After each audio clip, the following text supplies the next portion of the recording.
மயிலுங்க ஹால்ல எல்லாத்துக்கும் டீயும், காஃபியும் குடுத்துட்டுருக்காங்க. வந்தோனே சரவணன் செம்ம கோவமா, அப்படியே கையில இருக்கிற பேப்பர தூக்கி மூஞ்சிலயே அடிக்கிறாங்க. மயிலோட மூஞ்சிலயே. "என்னடா, என்னடா சரவணா இப்படி பண்ணிட்டு இருக்கிற?" அப்படின்னு சொல்லிட்டு கோமதி ரொம்ப கோவமா கேட்குறாங்க.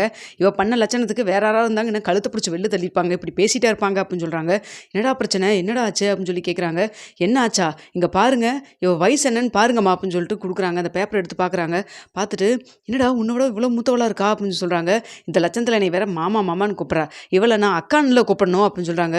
"என்னடா இது?" அப்படின்னு சொல்லி சொல்லி கேட்குறாங்க. "ஏம்மா கொஞ்சம் கூட வெட்கம், மானமே இல்லையாம்மா இவங்களுக்கெல்லாம், இவங்க குடும்பத்துக்கும்? ஒரு பொய், 2 பொய் நானும் போனா போதுன்னு சொல்லி விட்டுக்கிட்டே இருந்தா, பொய் மேல பொய் அடுக்கிட்டே போயிட்டுருக்காங்க. என்னால முடியல. தலையே சுத்துது" அப்படின்னு சொல்றாங்க. "இதுக்கு முன்னாடி என்னடா பொய் பேசுனாங்க?" அப்படின்னு சொல்லி கேட்குறாங்க. "அம்மா 1ஆம்மா 2ஆம்மா என்னால இதுக்கு மேல மனசுல வச்சிருக்க முடியலம்மா. எனக்கு நெஞ்சே வெடிச்சு தலையே வெடிச்சிரும் போல இருக்கு" அப்படின்னு சொல்லிட்டு ரொம்ப ஆக்ரோஷமா, ரொம்ப கோவமா பேசுறாங்க. அப்போ வந்துட்டு மயிலு, "மாமா மன்னிச்சிடுங்க. இப்பதான் நான் சொன்னேன். இனிமேல் உன் வாயில நீ மாமான்னு கூப்பிடாத. எனக்கு எரிச்சலா வருது. வயசுக்கு இவ்வளோ மூத்தவளா இருந்துக்கிட்டு, கல்யாணம் பண்ணுறதுக்கு ஃபர்ஸ்ட்டு நீ எதுக்கு ஒத்துக்கிட்ட? உனக்கு அந்த அளவுக்கு 12வது படிச்சிருக்கல்ல. உனக்கு வயசு வித்தியாசம் கூடவா தெரியாம போயிருச்சு. உங்க அம்மா, உங்க அப்பாவுக்கும் தான் மூளை கெட்டு போய் ஏதோ பண்றாங்கன்னா, இதுக்கெல்லாத்துக்கும் மண்டையாட்டிட்டு ஏதோ ஒரு இடத்துல கல்யாணம் பண்ணி குடுத்தான்னு சொல்லிட்டு அவங்களும் கல்யாணம் பண்ணி குடுத்து பார்த்துருக்காங்க. நீயும் மண்டையாட்டிட்டு வந்திருக்கிற" அப்படின்னு சொல்லி சொல்றாங்க. "என்னடா சொல்ற? 12வது தான் படிச்சிருக்காளா?" அப்படின்னு சொல்லி கேட்குறாங்க. "அது ஏம்மா கேட்குறீங்க? ஒரு தடவ வந்துட்டு இவ சர்டிஃபிகேட் காணான்னு சொல்லிட்டு காலேஜில போய் மறுபடியும் ரீஅப்ளை பண்ணலாம் ஒரிஜினல் சர்டிஃபிகேட்டுக்குன்னு சொல்லி அங்க போனா, அங்க போனதுக்கப்புறம் உள்ளயே வரமாட்டேன்ட்டா. என்னடா விஷயம்னு சொல்லி பார்த்தா, அதுக்கப்புறம் தான் தெரிஞ்சுதும்மா, காலேஜ் வாசல் போற வரைக்கும் இந்த கல்லூரி மங்கியாட்டு இருந்தா. ஒரு வாய தொறக்கலம்மா. அங்க போனதுக்கப்புறம் தான் சொல்றா, வந்து 12ஆம் கிளாஸ் தான் முடிச்சிருக்கிறேன்னு சொல்லிட்டு. இவ காலேஜும் போகல, ஒரு வெங்காயமும் போகல. அப்ப வேலைக்கெல்லாம் எப்படிடா போனா? அப்படின்னு சொல்லி கேட்குறாங்க. வேலைக்கு எங்கம்மா போனா? அவ எந்த வேலைக்கு தெரியுமாம்மா போனா? ஹோட்டல் கடைக்கு போயிருக்கிறாம்மா. அப்படின்னு சொல்றாங்க. "அப்படியாடா? ஆஃபீஸ்க்கு நீ கொண்டு போய் விட்டுட்டு வந்த?" "ஆமாம்மா, ஆஃபீஸ் வாசல்ல விட்டுட்டு வந்தேன். திரும்பி கூப்பிடுறப்போ வந்துட்டு அவ அங்கேலாம் நீ வந்து கரெக்ட்டா நின்னுக்குவா. ஏன்னா வந்துட்டு அங்கிருந்து அப்படியே போய் ஹோட்டல்ல போய் வேலை பார்த்துட்டு, அப்புறம் இங்க வந்துக்குவா. இதுதான் நடந்துட்டு இருந்திருக்குது. நம்மளும் என்னமோ ஆஃபீஸ் வேலைக்கு போறா பாவம் அப்படின்னு சொல்லி நினச்சிட்டு இருந்தோம். கடைசியில நான் என் ஃப்ரெண்டோட ஒருக்கா சாப்பிட போறப்ப தாம்மா கையும் கழுவ மாட்டுனா. இல்லைனா கூட தெரியாம தான் இருந்திருக்கும். இன்ன வரைக்கும் ஹோட்டல் கடைக்கு தான் வந்து ஆஃபீஸ்க்கு வேலை பார்க்க போறேன்னு சொல்லிட்டு ஹேண்ட்பேக் எடுத்து மாட்டிக்கிட்டு போயிட்டு இருந்திருப்பா. என்ன ஏமாத்திட்டு இருந்திருக்கா பாரும்மா. அம்மா இவங்க அப்பா, அம்மா வந்துட்டு இவள போய் சொல்லி கல்யாணம் பண்ணாங்க வச்சாங்க. Okay right. அதுக்காக நம்மகிட்ட அட்லீஸ்ட் என்கிட்ட வந்து சொல்லியிருந்திருக்கணும்லம்மா. இப்படித்தான் என்னை கல்யாணம் பண்ணி வச்சாங்கன்னு சொல்லிட்டு சொல்லியிருந்திருக்கணும்ல. அப்ப என் கூட வந்து இத்தன நாளா போலியா பொய் பேசி தான் நடிச்சிட்டு இருந்திருக்கா. அவ நடையும், மூஞ்சியும் பாருங்களேன் எரிச்சலா வருதும்மா. இவளோட இனிமேல் ஒரு நிமிஷம் கூட இருக்கவே முடியாது. நான் தெரியாம தான் கேட்குறேன். நம்பிக்கையே இல்லாம இவளோட எப்படிம்மா என்னால வாழ முடியும்? ஒவ்வொரு நிமிஷமும் இவ பொய் தான் பேசுறாளா? இல்ல உண்மை தான் பேசுறாளான்னு சொல்லிட்டு இதை எனக்கு கவனிக்கிறதே நேரம் சரியா போயிரும் போல இருக்கு. பொழப்புத்தனத்த எங்கம்மா பார்க்கறது? அப்படின்னு சொல்லி கேட்குறாங்க. பத்தாததுக்கு இவங்க அப்பாவையும் இவளையும் வந்து கடைக்கு அனுப்ப வேண்டாம்னு சொல்லி அவ்வளோ தூரம் நான் சொன்னேன். அப்பா மீறி என் பேச்சையும் கேட்காம வந்து போய் கடைக்கு அனுப்பிச்சு வச்சு கூப்பிட்டு வர சொன்னாரு. இங்க வந்ததுக்கப்புறம் இப்ப என்ன பண்ணிட்டு இருக்காங்க தெரியுமாப்பா? அப்பா இல்லாத நேரத்தில கல்லால் உட்காந்துட்டு கல்லால் இருக்கிற பணத்த எடுத்து வைக்கிறாரும்மா பாக்கெட்ல. அன்னைக்கு ரூ. 1500 காணான்னு சொல்லிட்டு பழனி மாமா மேல அபாண்டமா அப்பா வந்து பேசிட்டு இருந்தாருல்ல, அவர் எடுத்திருப்பாருன்னு சந்தேகப்பட்டு, அந்த பணத்த முழுக்க முழுக்க எடுத்தது இவங்க அப்பா தாம்மா. நான் கண்கூடா பார்த்தேன். இதெல்லாம் வந்து எங்கேயோ வெளில சொல்லிருவேன் அப்படிங்கிறக்காக தான் அன்னைக்கு காலங்காத்தாலே பைய தூக்கிட்டு வந்துட்டு ட்ராமா பண்ணாம்மா. இதையும் நீங்கலாம் நம்பிட்டீங்க அப்படின்னு சொல்லி சொல்றாங்க. இத கேட்டோனே வந்துட்டு கோமதி, "டேய் முடியலடா, என்னால முடியவே முடியலடா. இவ்ளோ பொய்யாடா?" அப்படின்னு சொல்றாங்க. "அம்மா இது தெரிஞ்சதும்மா. தெரியாத விஷயம் இன்னும் எத்தன இருக்குதோ யாருக்கும்மா தெரியும்?" அப்படின்னு சொல்லிட்டு இருக்கிறாங்க. "மாமா என்னை தப்பா நினச்சுக்காதீங்க மாமா. அப்படிலாம் இல்ல மாமா" அப்படின்னு சொல்லிட்டு இருக்கிறாங்க. "அம்மா இப்படியே தாம்மா பொய் பேசி அப்படியே நம்ம குடும்பத்தையும் ஒண்ணுக்கு இல்லாம தலையில மொளகா அரைச்சிட்டு இருக்கிறாங்க.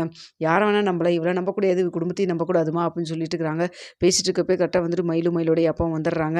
"என்னாச்சு மாப்பிள? எதுக்கு கோவமா வீட்டுக்கு சீக்கிரம் வர சொன்னீங்க?" அப்படின்னு சொல்றாங்க. "இல்ல உங்க பொண்ணுக்கு எவ்வளோ வயசு?" அப்படின்னு சொல்லி கேட்குறாங்க. "ஏன் உங்கள விட 2 வயசு சின்னவ தான்." "அப்படியா? அப்ப இந்த ஆதார் கார்டு இருக்கிறது, அது ஏதோ தவறுதலா போட்டிருப்பாங்க. எனக்கு தெரியும் நீங்க இப்படிலாம் சொல்லுவீங்கன்னு எனக்கு தெரியும். நான் ஸ்கூல் சர்டிஃபிகேட்லேருந்து எல்லாத்தையும் கிராஸ் வெரிஃபிகேஷன் பண்ணிட்டு தான் நான் வந்து பேசிட்டு இருக்கிறேன். சும்மா ஒண்ணும் பேசல" அப்படின்னு சொல்லிட்டு இருக்கிறாங்க. "எங்க அவளுடைய பர்த்டே சர்டிஃபிகேட் குடுங்க பார்க்கலாம்" அப்படின்னு சொல்லி கேட்குறாங்க. "இல்ல மாப்பிள இதுன்னு கையில வச்சுட்டா சுத்திட்டு இருப்பாங்க. வீட்ல தான் இருக்கும்" அப்படின்னு சொல்றாங்க. "இதா என்கிட்ட இருக்குது பாருங்க" அப்படின்னு சொல்லி காமிக்கிறாங்க. இதெல்லாம் பார்த்துட்டு என்ன பேசுறதுன்னு தெரியாம வாயடைச்சு போய் நின்னுட்டுருக்காங்க. அப்போ வந்துட்டு மயிலோடைய அப்பா சொல்றாரு, இல்ல மாப்பிள அது வந்து" அப்படின்னு சொல்றாங்க. "நீங்க பேசாதீங்க. நீங்க பேசவே பேசாதீங்க. திருட்டுத்தனத்தில நீங்க தானே சர்டிஃபிகேட் வாங்குன ஆளு" அப்படின்னு சொல்றாங்க. அப்ப ரூ. 1500 எடுத்தது மட்டும் பத்தாம, "அப்பா நீங்க மறுபடியும் வந்து தீபாவளி முடிஞ்செல்லாம் முடிஞ்சுட்டு நீங்க கணக்கு போய் எடுத்து பார்த்தீங்கன்னா, உங்களுக்கு ஒருத்தர் ரூ. 10,000 குடுக்கணும்ல. அந்த ரூ. 10,000 கூட உங்களுக்கு கணக்கு வராதுப்பா" அப்படின்னு சொல்றாங்க. "ஏன்டா சரவணா அப்படி சொல்ற?" அப்படின்னு சொல்லி கேட்கிறப்போ, "அந்த 10,000த்தையும் இவரு தான்ப்பா எடுத்திருக்கிறாரு" அப்படின்னு சொல்லிட்டு இருக்கிறாங்க. "என்ன எங்க அப்பா மேல இவ்வளோ பழிய போட்டுட்டே இருக்கீங்க" அப்படின்னு சொல்றாங்க. "அப்படியா? இந்த வீடியோ பாருங்க" அப்படின்னு சொல்லிட்டு அந்த வீடியோவும் காமிக்கிறாங்க. அத பார்த்தோன்னே வந்துட்டு மயில் வந்து அதில, "அப்பா 10,000 எடுத்துட்டு போகாதீங்கன்னு" சொல்லி கெஞ்சுற விஷயம் அது எல்லாமே இதில இருக்குது. "பார்த்தீங்களாப்பா குடும்பமே சேர்ந்து நம்ம குடும்பத்த ஒண்ணுக்குமே இல்லாம பண்ணலான்னு சொல்லி கங்கணம் கட்டி தான் வந்து எங்க புள்ளைய கல்யாணம் பண்ணி குடுத்துருக்காங்க. கொஞ்சம் கூட அறிவே இல்ல. அவங்களுக்கு தான் அப்படி இருக்காங்கன்னா, இவளுக்கு எங்கப்பா புத்தி போச்சு? இவள வந்து இப்படிலாம் பண்ணக்கூடாதுன்னு சொல்லியாவது சொல்லியிருந்திருக்கணும். அவிங்க அம்மா பண்ணதுக்கு பின்னாடியே ஜால்ரா போட்டுட்டு இன்ன வரைக்கும் வந்துட்டு ஏமாத்திட்டு தான் உட்காந்துருக்கா. இப்படிப்பட்ட மருமக நம்ம வீட்டுக்கு வேணுமாமாப்பா? அவளுக்கு நான் டைவர்ஸ் குடுக்குறதுக்கு தவறுங்க. வக்கீல் வரை போயிட்டு நான் டைவர்ஸ் நோட்டீஸே வாங்கிட்டு வந்துட்டேன். நான் சைன் பண்ணிட்டேன். அவள சைன் பண்ணி குடுக்க சொல்லி வீட்லருந்து கிளம்ப சொல்லுங்கப்பா பொட்டி பிடிக்க தூக்கி. இனிமேல் உன் முகத்துல நான் என்னைக்குமே நான் முழிக்கக்கூடாதுன்னு நான் நெனச்சிருக்கேன் அப்படின்னு சொல்லிட்டு இருக்கிறாங்க.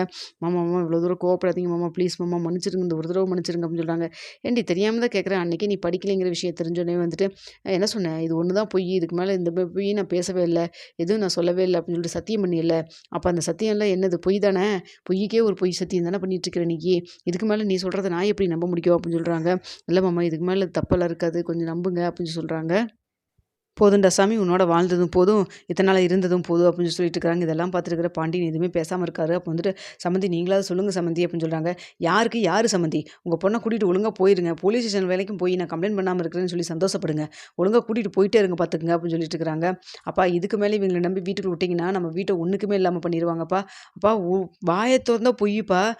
வாய் ஃபுல்லா பொய் தான்ப்பா. ஒரு விஷயம் கூட உண்மையவே கிடையவே கிடையாது.